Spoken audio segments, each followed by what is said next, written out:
सभी को जय सिया राम। और रामचरितमानस अयोध्या कांड में दोहा संख्या 271। जनक जी का आगमन हो रहा है चित्रकूट की तरफ।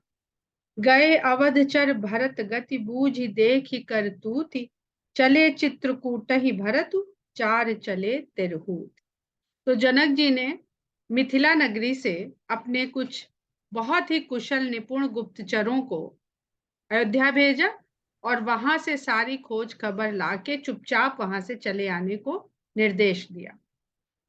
जब उन गुप्तचरों ने पाया, भरत जी के सब भाव को समझा और वो चित्रकूट की ओर प्रस्थान कर गए भरत जी अयोध्या वासियों के साथ, तब वो चारों गुप्तचर मिथिला की ओर तिरहुत राज्य की ओर प्रस्थान कर गए।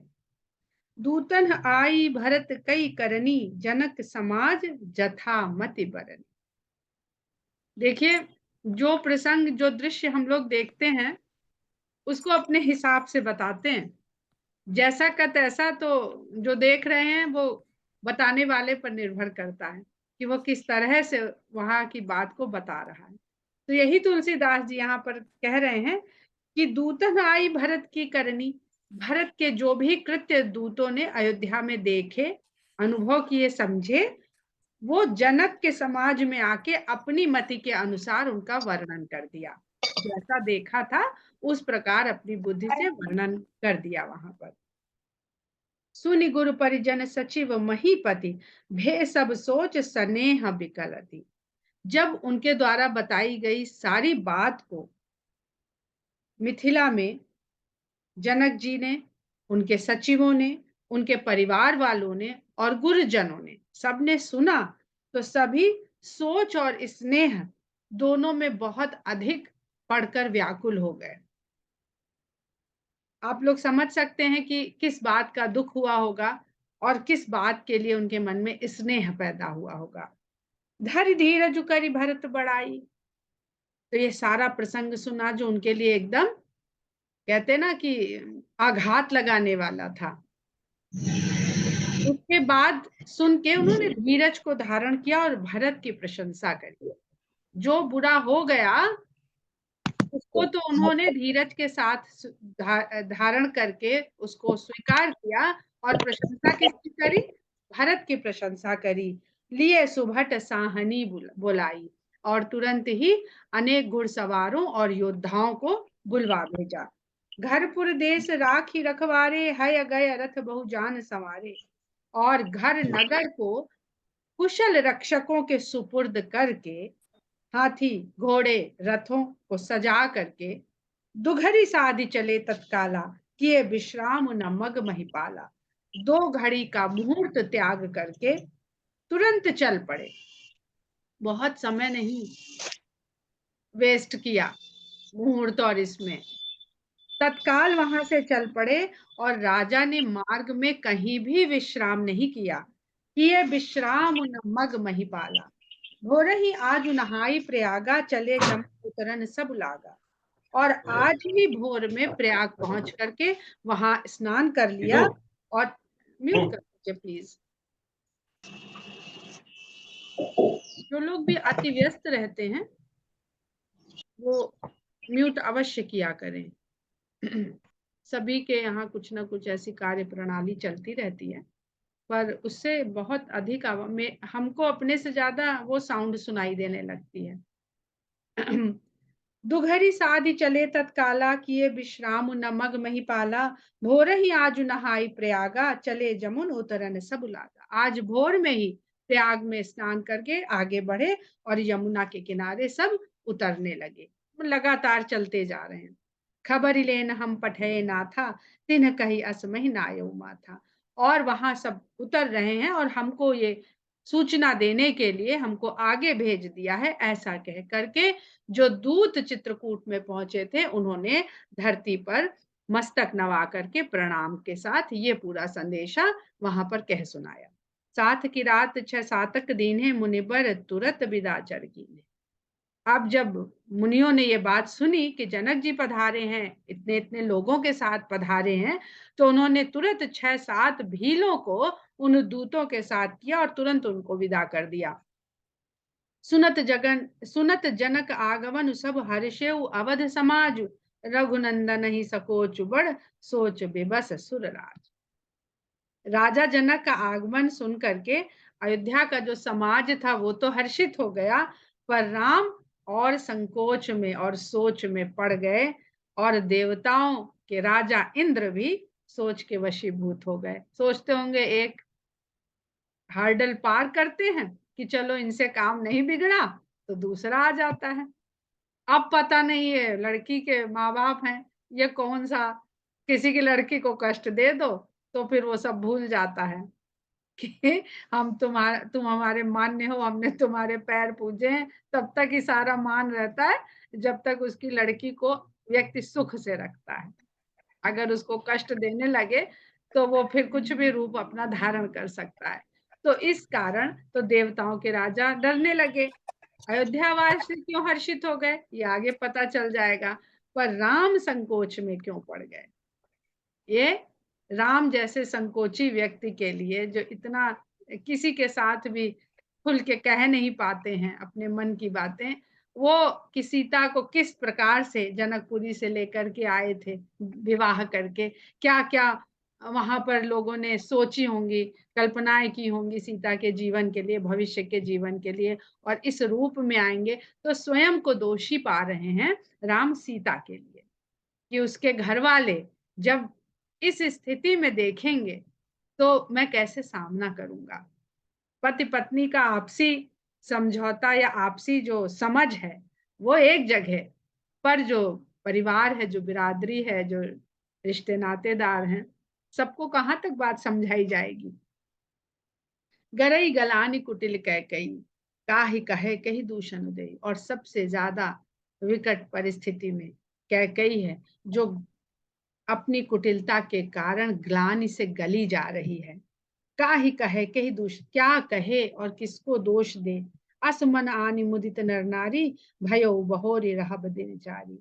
लेकिन जो नर और नारी आनंदित हो रहे हैं, वो ये सोच कर आनंदित हो रहे हैं कि अब 2-4 दिन और रहने को यहाँ राम की संगत में मिल जाए, क्योंकि आते ही तो नहीं कह देंगे कि भाई आगे बढ़े हम, तो आप लोग वापस जाओ। कुछ तो सील संकोच रखा जाएगा कि अभी अभी चले आ रहे हैं, थकान उतारेंगे, तब बातचीत होगी, तब फिर जाके निर्णय होएगा। तो चलो 2-4 दिन यहाँ राम की संगत करने को हमारे और बढ़ गए। यही प्रकार गत बासर सोऊ प्रात नहान लाग सब को। इस प्रकार वो दिन बीत गया और भोर होने पर सब लोग स्नान आदि में व्यस्त हो गए। करि मज्जन पूजहि नर नारी, गणप गौरी त्रिपुरारि तमारी। सबने स्नान करके, सभी स्त्री पुरुषों ने स्नान आदि करके गणेश, गौरी, शंकर और सूर्य की वंदना करी, आराधना करी, पूजा अर्चना करी। रमा रमन पद बंदी बहोरी, बिन वही अंजुल अंचल जोरी। लक्ष्मी और नारायण की भी पूजा वंदना करके और अंजुलियां जोड़ करके, आंचल पसार करके उन्होंने क्या विनय करी, ये विनय कर रहे हैं। राजा राम जानकी रानी, आनंद अवधि अवध रजदानी। कि अब ऐसा करिए कि राम राजा हो जाएं और सीता रानी हो जाएं, और आनंद की अवधि अयोध्या की राजधानी में व्याप्त हो जाए, बस जाए। सुबस बसऊ फिर सहित समाजा, भरत ही राम करहु जुग राजा। सुबस बसऊ फिर सहित समाजा, फिर पूरे समाज के साथ हम लोग फिर चले अयोध्या, राम को राजा बना दें, सीता को रानी बना दें, और वहां सुंदरता के साथ हम लोग निवास करें, और राम भरत को युवराज बना दे। यही सुख सुधा सींच सब काहू, देव देव जग जीवन लाहू। इस सुख रूपी अमृत से फिर हमारा सिंचन हो, यानी हम इसमें डूबे रहें, इसी तरह के जीवन में डूबे रहें। यही सुख सुधा सींच सब काहू, सब लोग इस सुख रूपी अमृत से सिंच जाएं, सराबोर हो जाएं। हे देव, हमको इस जीवन का ये लाभ अब आप प्रदान करिए हमारी पूजा अर्चना के बदले में। हम लोग क्या मांगते हैं पूजा अर्चना के बदले में? कितने लोग पूजा अर्चना के बदले में मांगते हैं कि हमें राम के चरणों में प्रेम दे दो, हमें राम और सीता की संगत दे दो, हमें उनकी छत्र छाया में सुख पाने का मौका दे दो। ये अयोध्यावासी मांग रहे हैं। गुरु समाज भाईन सहित राम राजपुर हो, अछत राम राजा अवध मरिय मांग सबको। गुरु समाज और भाइयों के सहित राम राज्य हो जाए और अक्षत राम राजा, राम अक्षत राजा हो जाएं और हम सब लोग अयोध्या में ही मृत्यु को प्राप्त करें, ऐसे ही जीते हुए और राम के राजा बने हुए राम राज्य में ही हम मृत्यु को प्राप्त करें। क्यों क्यों राम राज्य में मृत्यु को प्राप्त करें कि दैहिक दैविक भौतिक तापा राम राज काहू ही नहीं व्यापा। तो जब मृत्यु को प्राप्त करेंगे तो किसी प्रकार के कष्टों से मृत्यु को नहीं हम प्राप्त करेंगे, पर धरती पर एक भी असुर के, एक भी अत्याचारी के, शोषक के होते हुए क्या अयोध्या में राम राज्य स्थापित हो सकता है? तो जो ये वो इच्छा कर रहे हैं वो स्वयं ही अधूरी इच्छा कर रहे हैं। खाली अयोध्या में एक जगह राम राज्य हो जाए, बाकी जगह सबका शोषण होता रहे, सब पर अत्याचार होता रहे, ये तो राम राज्य की परिकल्पना हो नहीं सकती। पर जब व्यक्ति अपने लिए सोचता है तो वह अपने इर्द गिर्द के सुख के बारे में, आराम के बारे में ही सोचता है। सुनि स्नेह मय पुर जनबानी, निंदहि जोग बिरत मुनि ज्ञानी। इस प्रकार की स्नेह में भरी हुई अयोध्या वासियों की जो मांग है, जो अपनी वाणी से वो मांग रहे हैं, इसको देख देख करके योगी और वैरागी मुनि ज्ञानी लोग भी अपने अपनी साधना की निंदा करने लगते हैं कि हम क्या मांगते हैं, हम मांगते हैं हमें ज्ञान हो, हमें मोक्ष की प्राप्ति हो, और ये क्या मांग रहे हैं कि राम राजा हो जाएं और अयोध्या में बस जाएं और हम उनके राज्य में रहते हुए मृत्यु को प्राप्त करें, अर्थात अपना पूरा जीवन उनके राज्य में ही वो राजा बने रहें हमारे, और हम जिए भी और मरे भी उनके राजा होते रहे। ऊंच नीच यही विधि नित्य कर्म करि पुरजन राम ही करहि प्रणाम पुलकितन। इस प्रकार नित्य कर्मों को करते हुए अयोध्यावासी राम को बहुत पुलकित मंद और तन के साथ प्रणाम करते हैं। ऊंच नीच मध्यम नर नारी लहा ही दरस निज निज अनुहारी। ऊंचे नीचे मध्यम सभी श्रेणी के, सभी वर्ग के स्त्री और पुरुष सब अपनी अपनी मनोभावना के अनुसार उनका दर्शन लेते हैं, राम का दर्शन लेते हैं। और सावधान सब ही सन्मान ही, राम बहुत सावधानी बरतते हुए सबका सम्मान करते हैं। सकल सराहत कृपा निधान ही, उनके इस व्यवहार को कि वो किसी के साथ भी कोई त्रुटि ना हो जाए, उसकी भावनाओं को ठेस ना लग जाए कि उनसे ज्यादा ठीक से मिले, हमसे कम ठीक से मिले, तो उनके इस भाव को देखते हुए सब उनकी सराहना भी करते हैं राम के इस व्यवहार की। लड़काई हिते रघुबर बानी, पालत नीति प्रीति पहचानी।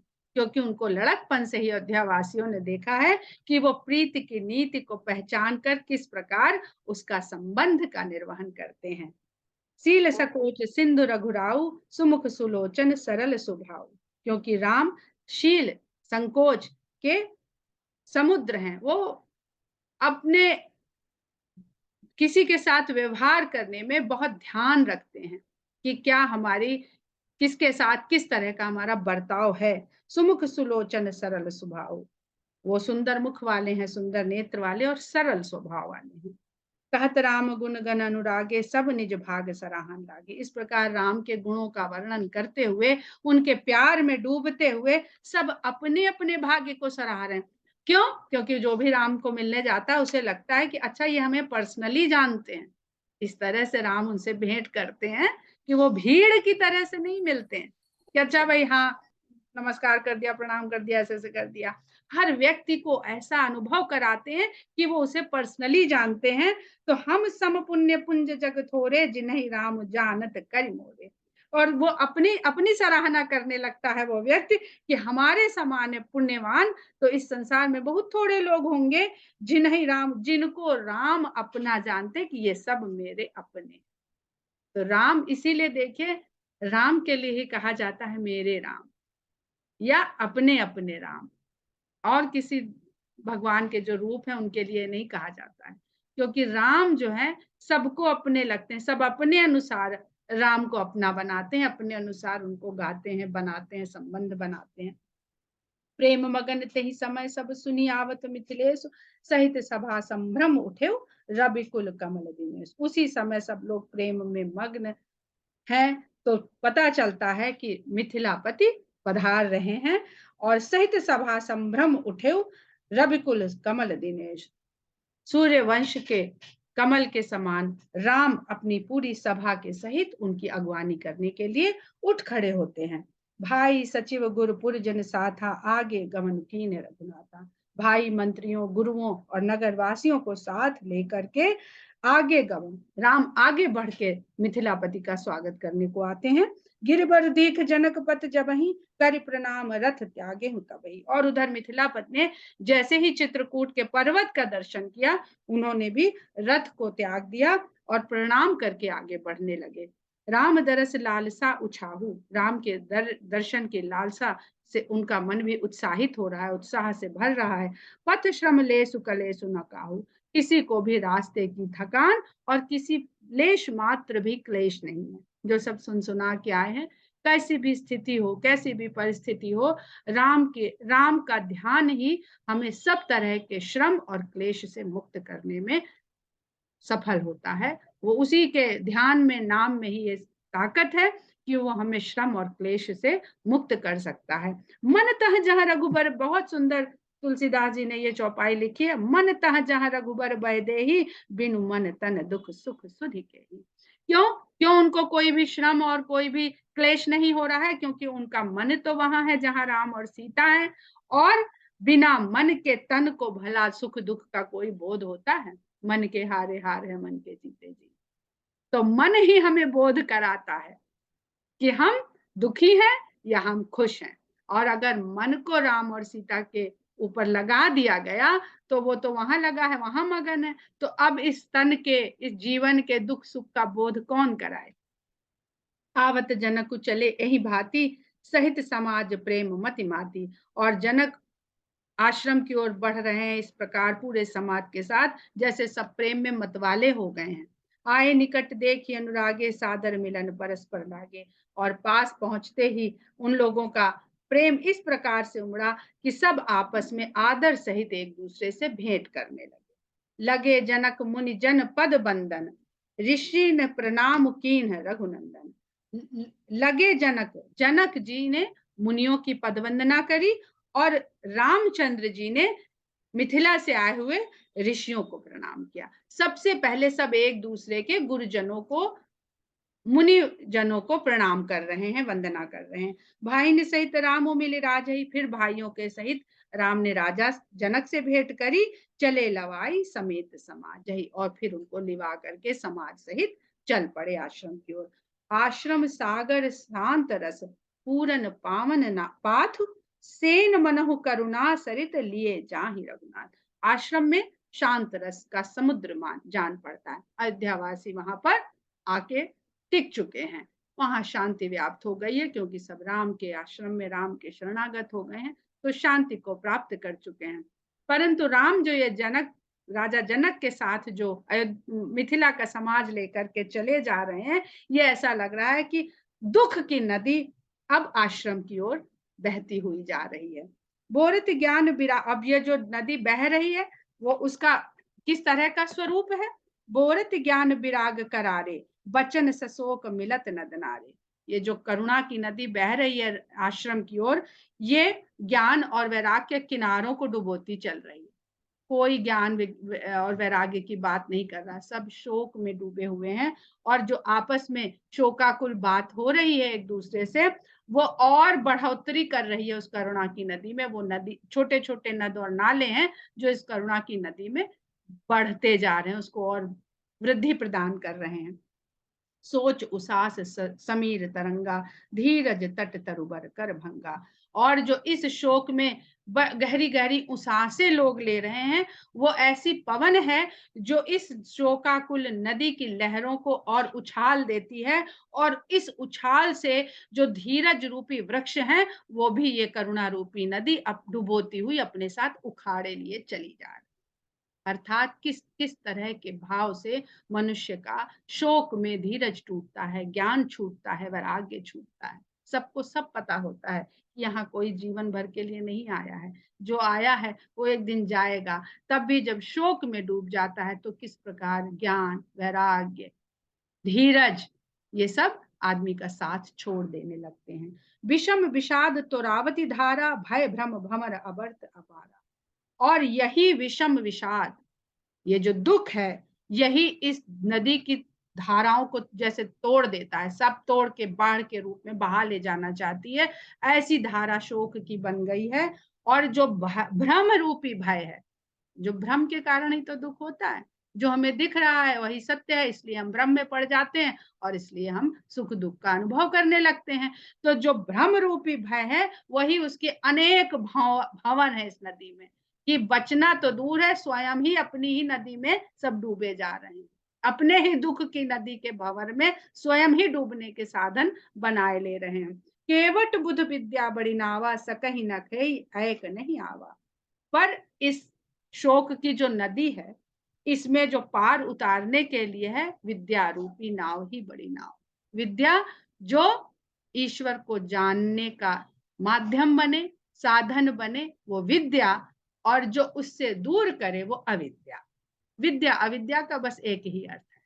विद्या जो भ्रम को दूर, अभी हम लोग पढ़ते हैं तो धीरे धीरे संसार के भ्रम ही तो दूर होते हैं, कि 2+2=4 होता है, धरती गोल होती है, सूरज क्यों चमकता है, ये हमारे भ्रम ही तो दूर हो रहे हैं। तो जो ईश्वर रूपी ज्ञान को बताने में सहायक हो, वो ही विद्या है। और जो ऐसा ना करे, जो माया को हमें संसार बताए, सत्य बताए, वो अविद्या है। तो विद्या बड़ी नाव है, और उस नाव को खेने वाला जो केवट है, जो मल्लाह है, वो विद्वान है। वही इस नाव को खे सकता है। अर्थात जो विद्या के द्वारा इस जगत के सत्य को, जो ईश्वर के सत्य को जानता है, बस वही विद्वान है, वही मल्लाह है, वही हमें पार करा सकता है। लेकिन एक भी वहां ऐसा नहीं दिखता है जो इस नाव को खे सके, जो इस नाव को चला सके। बनचर कोल की रात विचारे, थके बिलोक पथिक ही हारे। अब जो वन में विचरने वाले कोल की रात, जो वनवासी जी मनुष्य हैं, वो तो वैसे ही इस नदी को देख के, वो उनके पास तो कोई ज्ञान नहीं है, वो थके बिलो की पथिक ही हारे। वो हृदय में हार मानने हुए इसको देख रहे हैं, बस जाते हुए इस नदी को।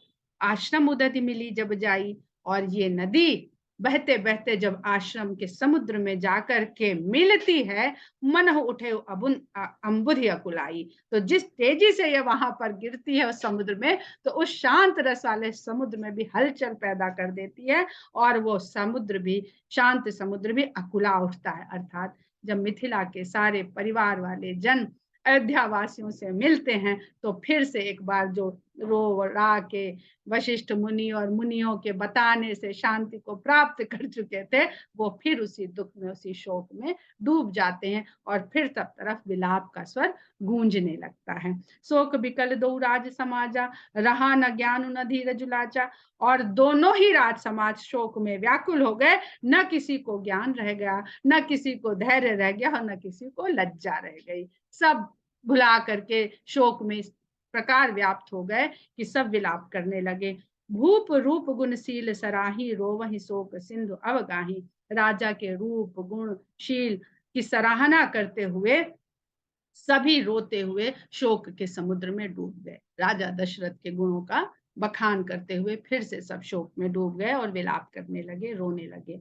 अवगाहि शोक समुद्र सोचहि, नारी नर व्याकुल महा। दय दोष सकल सरोष बोलहि, बाम विधि कीन्हो कहा। इस शोक रूपी समुद्र में डूब के सभी स्त्री और पुरुष फिर से दुख में व्याकुल हो गए।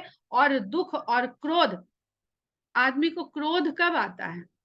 दुख में क्रोध आता है। अगर दुख ना हो तो किसी को क्रोध नहीं आएगा। कोई ना कोई ऐसा कारण होता है जो दुखी करता है, जिसकी परिणति क्रोध के रूप में होती है। तो वो दुख में और क्रोध में भर करके विधाता ने बहुत उल्टा काम किया। इस प्रकार विधाता को दोष दे रहे हैं। सुर सिद्ध तापस जोगी जन मुनि, देखी दशा विदेह की। तुलसी न समरथ को, जो तरि सकै सरित स्नेह की। वहां पर उपस्थित देवता, सिद्ध तपस्वी, योगी मुनि, सब विदेह राज जनक की ये व्याकुलता देख करके, व्याकुल में डूबी हुई दशा देख करके, कोई ऐसा नहीं है जो इस करुणा रूपी नदी को तैर के पार सके। सब दुख में व्याप्त हो गए। किसी में ऐसी सामर्थ्य नहीं कि कोई विदेहराज को समझा सके। किए अमित उपदेश, जहाँ तहाँ लोगन मुनि बरन, धीरज धरिय नरेश, कहु वशिष्ठ विदेह। फिर जिसके पास जो लोग थे, सभी जगह वहां मुनि लोग उपस्थित हैं, सब लोगों को समझाने लगे। और वशिष्ठ मुनि ने राजा जनक को धीरज धरने के लिए अनेक प्रकार के उपदेश दिए। जासु ज्ञान रवि भव निसिनासा, बचन किरण मुनि कमल विकासा, तहि की मोह ममता नियराई, यह सिय राम स्नेह। कहते हैं तुलसीदास जी कि विदेहराज जैसे राजा के ज्ञान रूपी सूर्य के आगे जहां इस प्रकार का अज्ञान रूपी अंधकार तुरंत ही नष्ट हो जाता है, संसार रूपी भव निसिनासा, भव रूपी रात्रि का जो अंधकार है, जो संसार रूपी संसार अज्ञान है और ईश्वर प्रकाश है। तो विदेह को यह सब सत्य का ज्ञान का तत्व ज्ञान के ज्ञाता है, वो जानते हैं।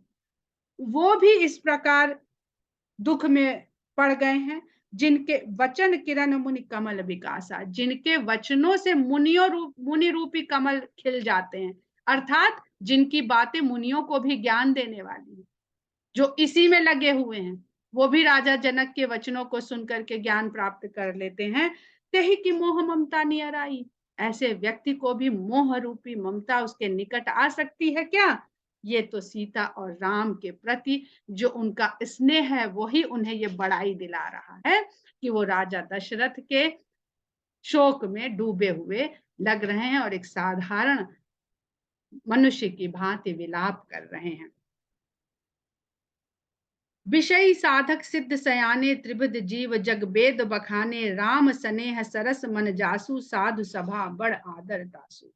अब यहाँ पर ये भी इसका तात्पर्य है कि कितना भी ज्ञानी हो, कितना भी वैराग्य से ज्ञान जिसने दो मार्ग है ना, ज्ञान मार्ग और प्रेम मार्ग ईश्वर के पास जाने के, तो ज्ञान मार्ग में यदि प्रेम नहीं है तो वो फिर बेकार है, वो अहंकार दे देगा। ज्ञान मार्ग में अगर प्रेम है तो वो व्यक्ति को अहंकार में नहीं पड़ने देता है। तो जो जनक जी ज्ञान मार्गी तो हैं, पर उनके भीतर प्रेम भी उसी तरह से है, जैसे भरत जी प्रेम मार्गी होने के कारण सदा प्रेम में डूबे रहते। तो जनक जी का ज्ञान मार्ग प्रेम के साथ है। प्रेम के बिना ज्ञान जो है वो शुष्क है, उसमें मनोभाव नहीं है, उसमें जुड़ाव नहीं है ईश्वर से। आपने जान तो लिया, जान के फिर कहते हैं ना, ब्रह्म को जान लिया ये कह देना ही अहंकार हो जाता है कि हमने जान लिया है। जो जान लेता है वो फिर कुछ कहता नहीं, कुछ नहीं कहता, मौन हो जाता है, शांत हो जाता है। जितने लोग कहते हैं कि हमने ब्रह्म को जान लिया, अहम ब्रह्मास्मि, किसी ने कहा नहीं है कि मैं ब्रह्म हूं। विषयी साधक सिद्ध सयाने, विषय में लगे हुए, साधना करने वाले, सिद्ध ज्ञानी, त्रिविध जीव जग वेद बखाने, ये तीन प्रकार के ही जीव इस संसार में है, ऐसा वेदों ने बखान किया है। साधना करने वाले और ज्ञान प्राप्त करने वाले और विषय में लगे रहने वाले। राम स्नेह सरस मन जासु, साधु सभा बड़ आदर दासु। जिसके मन में राम के प्रति स्नेह होता है, वही साधुओं की सभा में सम्मान को प्राप्त करता है, आदर को, उसको आदर दिया जाता है। अर्थात सब चीजों से ऊपर राम के चरणों में प्रेम को तुलसीदास जी यहाँ बता रहे हैं। सोह न राम प्रेम बिन ज्ञानु, करण धार बिनु जिम जल जानू। कोई भी ज्ञान राम के प्रेम के बिना वैसे ही लगता है जैसे बिना कैप्टन के जहाज।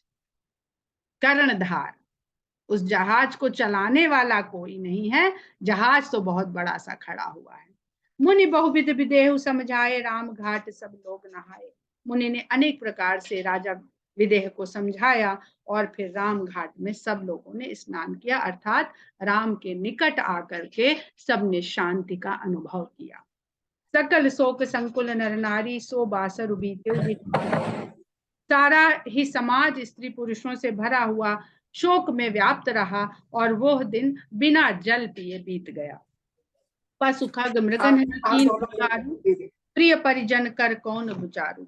ये दशा सब लोगों की, पशुओं पक्षियों और